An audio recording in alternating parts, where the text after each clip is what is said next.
গোপন ছিল এইসব নথিতে, যার জন্য এমন নজিরবিহীন সংঘাত।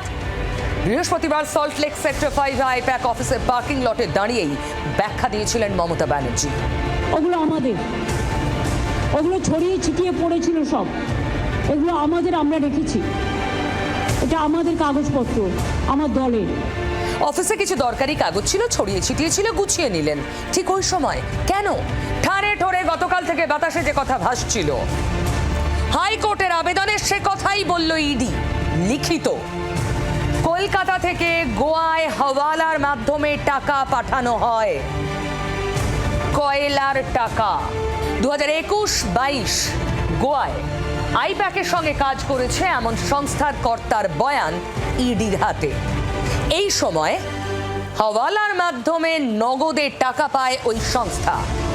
20 কোটি টাকা হাওয়ালার মাধ্যমে লেনদেনের অভিযোগ তুলেছে ইডি আদালতে, লিখিত।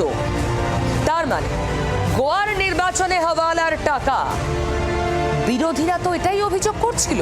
কয়লা কেলেঙ্কারি, সেই কেলেঙ্কারির টাকা হাওলার মাধ্যমে কোটি কোটি টাকা গোয়া নির্বাচনে তৃণমূল খরচ করেছে আইপ্যাকের মাধ্যমে।